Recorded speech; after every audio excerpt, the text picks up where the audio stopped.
Amaravati outer ring road నిర్మాణంలో కీలక అడుగు పడింది. పల్నాడు జిల్లాలో గ్రామాలు సర్వే నెంబర్లతో కేంద్రం గెజిట్ ప్రచురించింది. 1-2 రోజుల్లో అధికారులు గెజిట్ ను పత్రికల్లో ప్రకటన రూపంలో ఇవ్వనున్నారు. 21 రోజుల్లో ప్రజలెవరైనా అభ్యంతరాలు తెలిపితే వాటిని పరిశీలించనున్నారు.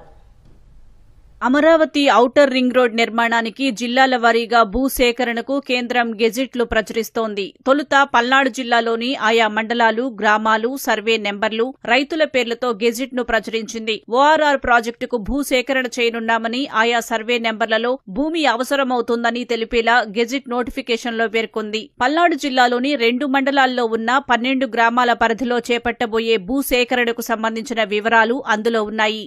జాతీయ రహదారుల ప్రాధికార సంస్థ అధికారులు 1-2 రోజుల్లో గెజిట్ ను ప్రకటన రూపంలో పత్రికల్లో ఇవ్వనున్నారు. కలెక్టర్, ఆర్డీఓ, తహసీల్దార్ కార్యాలయాల్లోనూ కాపీలను అందుబాటులోకి తేనున్నారు. అభ్యంతరాలు ఉంటే 21 రోజుల్లో భూసేకరణ అధికారికి తెలియచేస్తే పరిశీలించి నిర్ణయం తీసుకోనున్నారు. అమరావతి ఓఆర్ఆర్ 6 వరుసలతో 190 కిలోమీటర్ల మేర నిర్మించనున్నారు.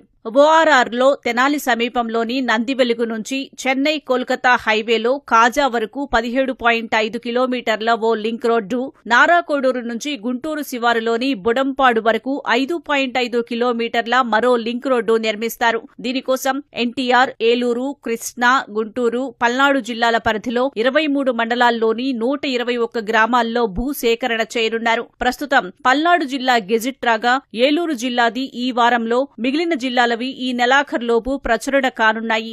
గెజిట్లో గ్రామాల పేర్లు, సర్వే నెంబర్లు, రైతుల పేర్లు ఉంటాయి. ఏ సర్వే నెంబర్లో ఎంత విస్తీర్ణం సేకరిస్తారనేది మాత్రం క్షేత్రస్థాయిలో సర్వే చేసి పెగ్ మార్కింగ్ వేశాక తేలనుంది. ఆ వివరాలతోనే 3D నోటిఫికేషన్ జారీ చేస్తారు.